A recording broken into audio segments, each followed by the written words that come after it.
Guys welcome back with another videos ನೋಡಿ ಡೈಟ್ ವಿಷಯಕ್ಕೆ ಬರ್ತೀನಿ. ಹೇಗೆ ಅನಿಸ್ತು ಗೈಸ್ ನೆನ್ನೆ ಎಪಿಸೋಡ್ ನೋಡಿ ಕಮೆಂಟ್ ಸೆಕ್ಷನ್ ತಿಳಿಸಿ ನೋಡೋಣ. ಒಟ್ಟು ನೆನ್ನೆ ಎಪಿಸೋಡ್ ಕ್ರೇಜಿಯಾಗಿ ಹೋಯ್ತು ಅಂತಲೇ ಹೇಳ್ಬೋದು. ಆ್ಯಂಡ್ ನನಗೆ ಪರ್ಸನಲಿ ತುಂಬ ಇಷ್ಟ ಆಗಿದ್ದಂಥ ಎಪಿಸೋಡ್ ಅಂತಲೇ ಹೇಳ್ತೀನಿ. ಕಾರಣ ಏನಪ್ಪ ಅಂದರೆ ಎಲ್ಲರಿಗೂ ಕೂಡ ಅವರ ತಪ್ಪಿನ ಅರಿವು ಆಗಿದೆ. ಆ್ಯಂಡ್ ಜೊತೆಗೆ ಎಲ್ಲರೂ ಕೂಡ ಸರಿಯಾದ ಕ್ಲಾಸ್ನ ಸುದೀಪಣ್ಣ ತೊಗೊಂಡ್ರು. ಇನ್ನೂ ಸ್ವಲ್ಪ ಜನ ತಮ್ಮ ತಪ್ಪನ್ನ ಅರ್ಥ ಮಾಡ್ಕೋಬೇಕಾಗುತ್ತೆ, ತಿದ್ಕೊಂಡು ಹೋಗಬೇಕಾಗುತ್ತೆ ಆ್ಯಂಡ್ ಎಲ್ಲದಕ್ಕಿಂತ ಹೆಚ್ಚಾಗಿ ಅಕ್ಸೆಪ್ಟ್ ಮಾಡಬೇಕಾಗುತ್ತೆ. ಅದನ್ನು ಮಾಡ್ತಾರೆ ಇವತ್ತಿನ ಎಪಿಸೋಡ್ಲಿಂದ ಕಾದನ್ನು ಕೂಡ ನೋಡಬೇಕಾಗುತ್ತೆ. ನೋಡೋಣ. ಆ್ಯಂಡ್ ಜೊತೆಗೆ ತುಂಬ ವಿಷಯಗಳನ್ನ ಮಾತಾಡೋದಿದೆ. ಇದು ಎಪಿಸೋಡ್ ರಿಲೇಟೆಡೇ ಹೋಗಲ್ಲ, ಜನರಲ್ ಮಾತಾಡೋಣ ಅಂತ ಅಂದ್ಕೊಂಡಿದ್ದೀನಿ. ಓಕೆನಾ? ನಾನು ಆ್ಯಕ್ಚುಲಿ ಈ ಟಾಪಿಕ್ ಏನಿದೆ, ಮೋಸ ಮಾಡಿದ್ದು ಅನ್ನೋದಾಗ್ಬೋದು, ಬೇರೆಯವ್ರು ಕೂಡ ತಪ್ಪಿತ್ತು ಅನ್ನೋದಾಗ್ಬೋದು, ಇಲ್ಲಿ ಭವ್ಯಗೌಡವ್ರದ್ದು ಫ್ಯಾನ್ಸ್ ಏನಿದ್ದಾರೆ ಅವ್ರು ಹೇಳುವಂಥದ್ದು ಭವ್ಯಗೌಡವ್ರದ್ದು ಮಾತ್ರ ತಪ್ಪಲ್ಲ, ಬೇರೆಯವ್ರು ತಪ್ಪು ಅಂತ.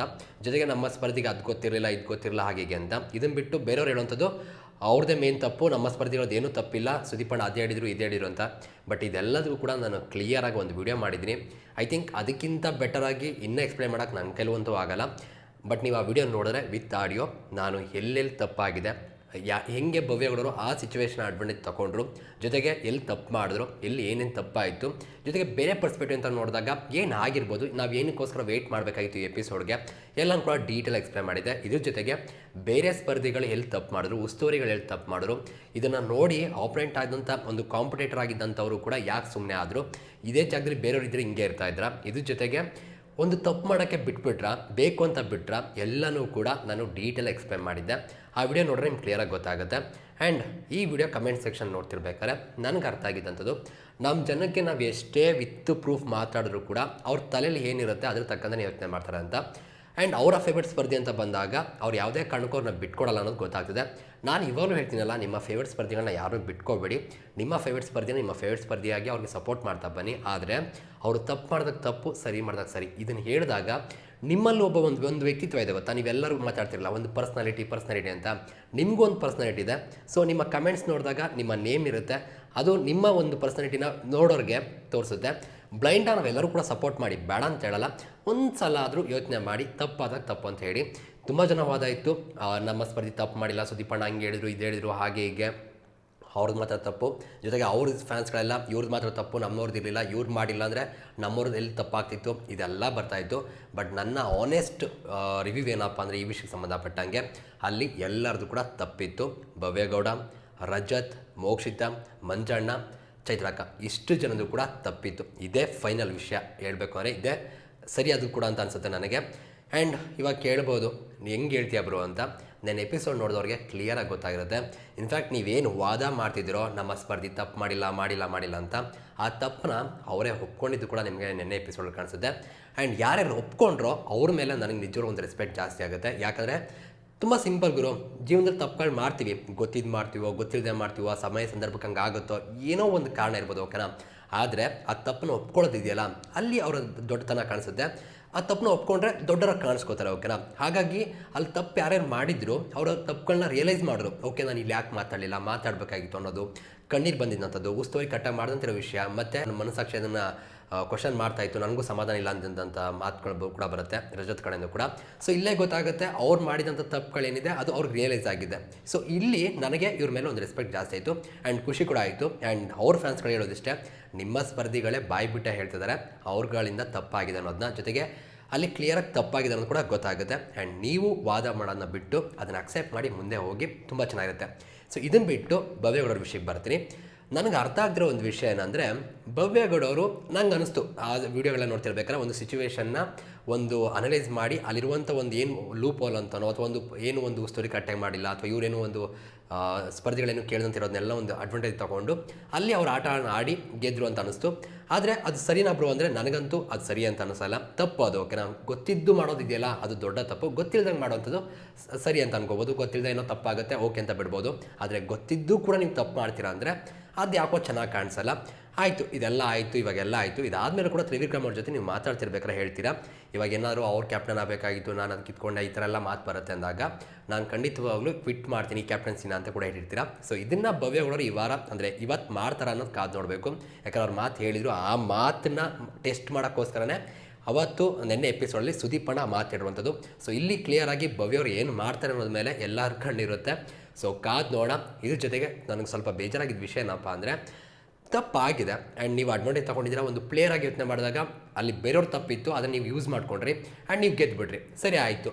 ನಿಮ್ಗೆ ಗೊತ್ತಿತ್ತಲ್ವ ನೀವು ತಪ್ಪು ಮಾಡಿದ್ದೀರಂತ, ಯಾಕೆ ನೆನ್ನೆ ಒಪ್ಕೊಳ್ಳಿಲ್ಲ? ಕ್ಲಿಯರಾಗಿ ಗೊತ್ತಾಗ್ತಿದೆ ಗುರು ಅಲ್ಲಿ ತಪ್ಪು ಮಾಡಿದ್ದಾರೆ ಆ್ಯಂಡ್ ಗೊತ್ತಿದ್ದು ತಪ್ಪು ಮಾಡಿದ್ದಾರೆ ಅಂತ ನನಗಂತೂ ಪರ್ಸನಲ್ ಅನ್ಸುತ್ತಪ್ಪ. ಆ್ಯಂಡ್ ರಜತ್ ಮೇಲೆ ನಾನು ನಂಬಿಕೆ ಇಟ್ಟು ಮಾತಾಡ್ತೀನಿ ಅಂತ ನಾನು ನೆನ್ನೆ ಕೂಡ ಹೇಳಿದ್ದೆ, ಮೊನ್ನೆ ಕೂಡ ಹೇಳಿದ್ದೆ. ಕಾರಣ ಏನಂದರೆ ಆ ವ್ಯಕ್ತಿ ಸತ್ಯ ಹೇಳ್ತಾರೆ ಅನ್ನೋ ನಂಬಿಕೆ ನನಗಿದೆ. ಸೊ ಅದೇ ತಕ್ಕಂದರೆ ನೆನ್ನೆ ಕೂಡ ಇರೋದನ್ನು ಕರೆಕ್ಟಾಗಿ ಹೇಳಿದ್ರು. ಆ್ಯಂಡ್ ಇಲ್ಲಿ ಭವ್ಯಗೌಡರು ವಾಯ್ಸ್ ಲೋ ಮಾಡಿದ್ದಂಥದ್ದೇ ಮೇ ಬಿ ಅಲ್ಲಿ ಮೈಕ್ ಇಲ್ಲ, ಸರಿ ಕೇಳಿಸಲ್ಲ, ಅಲ್ಲಿ ಬೇಕಾದ್ರೆ ಏನಾದ್ರು ಮಾತಾಡ್ಬೋದು ಅನ್ನೋ ಒಂದು ಥಾಟ್ ಇಟ್ಕೊಂಡು ಮಾಡಿದ್ರೆ ಅನ್ನೋ ಪ್ರಶ್ನೆ ನನಗೆ ಇವಾಗಲೂ ಇದೆ. ನಾನು ಜಡ್ಜ್ಮೆಂಟ್ ಮಾಡಲ್ಲ, ಬಟ್ ಈ ಥರ ಒಂದು ಇದೆ, ಹಿಂಗೆ ಅನಿಸುತ್ತೆ ಅನ್ನೋದು ಕೂಡ ನಾನು ಹೇಳ್ತೀನಿ. ಸೊ ಹಿಂಗಿರಬೇಕಾದ್ರೆ ನನಗೆ ಎಷ್ಟೋ ಸಿಚುವೇಷನ್ಗಳು ನೋಡಿದಾಗ ಇಲ್ಲಿ ಆ ಸಿಚುವೇಷನ್ಗೆ ತಕ್ಕಂತೆ ಅವ್ರು ಎಲ್ಲನೂ ಕೂಡ ಅನಲೈಸ್ ಮಾಡಿ ಅದು ತಕ್ಕಂತೆ ಆಟ ಆಡ್ಕೊಂಡು ಹೋಗಿದ್ದಾರೆ ಅಂತ ನನಗನ್ಸುತ್ತೆ. ಆ್ಯಂಡ್ ಇಲ್ಲಿ ಒಂದು ನ್ಯಾಯವಾಗಿ ಒಂದು ಆಟ ಆಗಲಿಲ್ಲ, ಜೊತೆಗೆ ಮೋಸದಿಂದ ಅನ್ನೋದೇ ಬರುತ್ತೆ. ಇದು ಬೇರೆ ಥರ ಬಾಲ್ ಕೊಟ್ಟಿದ್ರೆ, ಬಾಲ್ ಎತ್ಕೊಳ್ಳಿಲ್ಲ ಅಂದರೆ ಈ ಬಾಲ್ ಬೇರೆಯವ್ರು ಕೊಟ್ಟು ಬಾಲ್ ಹಾಕಿ, ಇದೆಲ್ಲ ಬೇರೆ ಬೇರೆ ಕಥೆಗಳು. ಆಗದಿರೋದ್ರ ಬಗ್ಗೆ ಎಲ್ಲ ಮಾತಾಡೋಕ್ಕಾಗಲ್ಲ. ಬಟ್ ಆಗಿರೋದು ನೋಡಿದಾಗ ಇವಾಗ ಭವ್ಯಗೌಡರು ಅವತ್ತು ಏನು ಹೇಳಿದ್ರು ತ್ರಿವಿಕ್ರಮ್ ಅವ್ರ ಜೊತೆ, ಅದು ಒಂದು ಒಳ್ಳೆ ಡಿಸಿಷನ್ ಆಗುತ್ತೆ. ನಾನು ಕ್ವಿಟ್ ಮಾಡ್ತೀನಿ ಅನ್ನೋದೇನಿದೆ ಅದು ಬೆಸ್ಟ್ ಚಾಯ್ಸ್ ಆಗುತ್ತೆ. ಒಂದು ರೆಸ್ಪೆಕ್ಟ್ ಜಾಸ್ತಿ ಆಗುತ್ತೆ. ತಪ್ಪುಗಳಾಗಲ್ಲ, ಯಾರ ಕೈಲೂ ಯಾರು ಮಾಡಲ್ಲ ಅಂತೇನಿಲ್ಲ, ಎಲ್ಲರಿಂದೂ ಕೂಡ ತಪ್ಪಾಗಿದೆ. ಸೊ ಹಾಗಾಗಿ ಆ ತಪ್ಪನ್ನ ತಿದ್ಕೊಳ್ಳೋಕೆ ಒಂದು ಅವಕಾಶ ಇದೆ, ಅದನ್ನು ತಿದ್ಕೊಂಡ್ರೆ ತುಂಬ ಒಳ್ಳೆಯದಾಗುತ್ತೆ. ಇಲ್ಲ ಅನ್ನೋದು ಎಗೇನ್ ಡೇಂಜರ್ ಅಂತ ಹೇಳ್ತೀನಿ ಇದನ್ನು. ಆ್ಯಂಡ್ ಇದ್ರ ಜೊತೆಗೆ ಅಲ್ಲಿ ತುಂಬ ವಾದಗಳು ನೋಡ್ತಿರ್ಬೇಕಾದ್ರೆ ಅವ್ರು ಆ ತಪ್ಪನ್ನ ಅಕ್ಸೆಪ್ಟ್ ಮಾಡೋಕ್ಕೆ ರೆಡಿ ಇರಲಿಲ್ಲ. ಎಗೇನ್ ವಾದ ಅಂತ ಅನಿಸಿದ್ದು. ಆ್ಯಂಡ್ ಅವ್ರು ಹೇಳೋದಕ್ಕೂ ಅಲ್ಲಿರುವಂಥ ಸಿಚುವೇಶನ್ಗೂ ಅಲ್ಲಿ ಒಂದು ಮ್ಯಾಚ್ ಆಗ್ತಾ ಇರಲಿಲ್ಲ. ಸೊ ಅಲ್ಲಿ ಕ್ಲಿಯರಾಗಿ ನನಗೆ ಭವ್ಯವ್ರ ತಪ್ಪು ಅಂತ ಅನ್ನಿಸ್ತು. ಸೊ ಹಾಗಾಗಿ ಇವರು ಆ ತಪ್ಪನ್ನ ಮಾಡದಂತೆ ಇದ್ದಿದ್ರೆ ಚೆನ್ನಾಗಿರೋದು. ಅಟ್ಲೀಸ್ಟ್ ಮಾಡಾಗಿದೆ, ಇವಾಗ ಅದನ್ನು ಚೇಂಜ್ ಮಾಡೋಕ್ಕಾಗಲ್ಲ. ಇವಾಗ ಅವ್ರು ಏನು ಮಾತು ಕೊಟ್ಟಿರೋ ಅದನ್ನು ಉಳಿಸ್ಕೊಳ್ಳಿ. ಇದ್ರ ಜೊತೆಗೆ ಮೇಯ್ನಾಗಿ ಇವಾಗ ಆ ತಪ್ಪೇನಾಯಿತು ಅದನ್ನು ಅಕ್ಸೆಪ್ಟ್ ಮಾಡಲಿ. ಸೊ ಇಷ್ಟೇ ಬೇಕಾಗಿರುವಂಥದ್ದು. ಅದನ್ನು ಮಾಡ್ತಾರೆ ಭವ್ಯಗೌಡರು ಅಂತ ಕಾದು ನೋಡೋಣ. ನಿಮ್ಗೆ ಅನಿಸುತ್ತೆ ಗೈಸ್ ಇದ್ರ ಬಗ್ಗೆ ಕಮೆಂಟ್ ಸೆಕ್ಷನ್ ತಿಳಿಸಿ. ಒಟ್ಟಿನಲ್ಲಿ ಇಲ್ಲಿರುವಂಥ ಸ್ಪರ್ಧಿಗಳು ಕೆಲವೊಂದು ಸಲ ಈ ತಪ್ಪುಗಳನ್ನ ಮಾಡ್ತಾರೆ. ತಪ್ಪು ಮಾಡೋದೇ ತಪ್ಪು ಅಂತ ಹೇಳಲ್ಲ, ಆದರೆ ತಪ್ಪು ಮಾಡಿದ್ಮೇಲೂ ತಪ್ಪಲ್ಲ ಅನ್ನೋ ರೀತಿ ವಾದ ಮಾಡೋದಿದೆಯಲ್ಲ, ಅದು ಎಲ್ಲ ಒಂದು ಕಡೆ ಇಷ್ಟು ಜನ ನೋಡ್ತಿರ್ಬೇಕಾದ್ರೆ, ಇಷ್ಟು ಕ್ಯಾಮ್ರಾಗಳಿರ್ಬೇಕಾದ್ರೆ ಕ್ಲಿಯರಾಗಿ ಗೊತ್ತಾಗುತ್ತೆ ನೀವೆಲ್ಲ ಏನೇನು ಮಾಡ್ತೀರಿ ಏನು ಕತೆ ಅಂತ. ಈ ಜೊತೆಗೆ ಅಲ್ಲಿ ಕೆಲವೊಂದು ಕಣ್ಣೀರುಗಳಾಗ್ಬೋದು, ಒಂದಿಷ್ಟು ಮಾತುಗಳಾಗ್ಬೋದು, ಎಲ್ಲ ಕೂಡ ಕ್ವಶನ್ ಮಾಡೋ ರೀತಿಯೇ ಯಾಕೆ ಅಷ್ಟು ಬಂತು ಆಗೀಗೆ ಅನ್ನೋ ಹಾಗೆ. ಜೊತೆಗೆ ಮೋಕ್ಷಿತರು ಕೂಡ ಕಣ್ಣೀರು ಹಾಕ್ತಾರೆ. ಜೊತೆಗೆ ಮಂಜಣ್ಣ ವಿಷಯ ಕೂಡ ಬರುತ್ತೆ. ರಜತ್ ಕೂಡ ನೋಡಿರಿ ನಾನು ಒಬ್ಬನೇ ಮಾಡಿರೋ ರೀತಿ ಅಂದರು. ಸೊ ನಾನು ಅಲ್ಲೂ ಕೂಡ ಹೇಳುವಂಥದ್ದು ಏನಂದರೆ, ರಜತ್ ಮಾಡಿದರೆ ತಪ್ಪು ಅದು ಗೊತ್ತಾಗ್ತದೆ. ನೀವು ಕೂಡ ಅದೇ ತಪ್ಪು ಮಾಡಿದ್ದೀರ ಮೋಕ್ಷಿ, ನೀವು ಅದನ್ನು ಅರ್ಥ ಮಾಡ್ಕೊಳ್ಳಿ. ಮಂಜಣ್ಣ ಹೇಳಿದ ಪಾಯಿಂಟ್ ಕರೆಕ್ಟಾಗೇ ಇತ್ತು.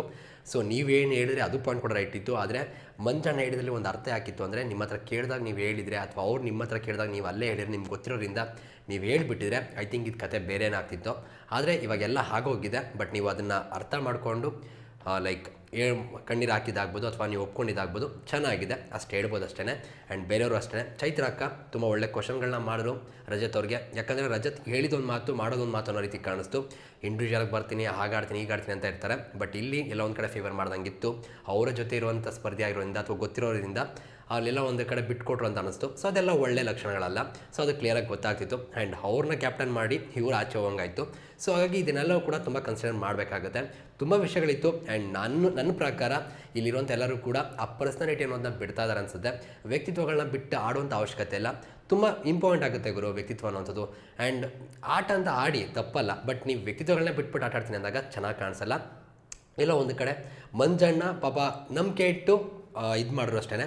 ಇವಾಗ ಏನು ಗೊತ್ತಾ, ಇದೇ ಟಾಪಿಕ್ಗಳನ್ನ ನಾನು ಬೇರೆ ಥರನೂ ಮಾತಾಡ್ಬೋದು. ಬಟ್ ರಿಯಾಲಿಟಿ ಯಾವ್ದು ಹತ್ರ ಇರುತ್ತೆ, ನನ್ನ ಮನಸ್ಸಾಕ್ಷಿಗೆ ಈಗ ಅಥವಾ ನನ್ನ ಹತ್ರ ಯಾರೋ ಬಂದು ಕ್ವಶನ್ ಮಾಡಿದ್ರೆ ನನ್ನ ಹತ್ರ ಉತ್ತರ ಕೊಡೋಕ್ಕಿರಬೇಕಲ್ಲ. ಸೊ ಅದ್ರ ತಕ್ಕಂತೆ ಮಾತ್ರ ನಾನು ಮಾತಾಡ್ತೀನಿ. ಇದೇ ಕಥೆಗಳನ್ನ ಬೇರೆ ಥರನೇ ಮಾತಾಡ್ಬೋದು. ಬಟ್ ಆ ರೀತಿ ಹೋಗೋದು ತಪ್ಪಾಗುತ್ತೆ. ಯಾಕಂದರೆ ರಿಯಾಲಿಟಿ ಏನಿದೆ ಅದಕ್ಕೆ ಹತ್ರವಾಗಿ ಮಾತಾಡಿದಾಗ ಅದು ಬೆಸ್ಟ್ ಆಗಿರುತ್ತೆ. ಆ್ಯಂಡ್ ಇದನ್ನು ಅಕ್ಸೆಪ್ಟ್ ಮಾಡೋಕ್ಕೂ ತುಂಬ ಜನಕ್ಕೆ ಇಷ್ಟ ಆಗದೇ ಇರ್ಬೋದು. ಬಟ್ ನನಗನ್ಸಿದ್ದು ನಾನು ಹೇಳ್ತೀನಿ ಗೈಸ್, ಅದನ್ನು ನೀವು ಹೇಗೆ ತಗೋತೀವಿ ಏನು ಕತೆ ಗೊತ್ತಿಲ್ಲ. ಒಟ್ಟಿನಲ್ಲಿ ಈ ವಿಷಯಕ್ಕೆ ಒಂದು ಕ್ಲಾರಿಟಿ ಸಿಕ್ಕಿದೆ. ಆ್ಯಂಡ್ ಸುದೀಪಣ್ಣಿಂದ ಒಂದು ಒಳ್ಳೆ ಕ್ಲಾಸ್ ಆಗಿದೆ. ಆ್ಯಂಡ್ ಪದೇ ಪದೇ ಅಳ್ತಿರೋದು ಕೂಡ ಅರ್ಥ ಇಲ್ಲ. ತಪ್ಪು ಮಾಡಿದರೆ ಒಪ್ಕೊಂಡು ಸರಿ ಮಾಡ್ಕೊಂಡು ಹೋಗಿ, ಅಷ್ಟೇ ನಾನು ಹೇಳುವಂಥದ್ದು. ಆ್ಯಂಡ್ ನೋಡೋಣ ಕೊಟ್ಟು ಮಾತನ್ನ ಉಳಿಸ್ಕೋತಾರೆ ಏನು ಕತೆ ಅಂತ ಇವತ್ತಿನ ಎಪಿಸೋಡಲ್ಲಿ ಕಾದು ನೋಡೋಣ. ಆ್ಯಂಡ್ ಸಿಗೋಣ ಮತ್ತೆ guys. Thank you guys, love you guys, bye.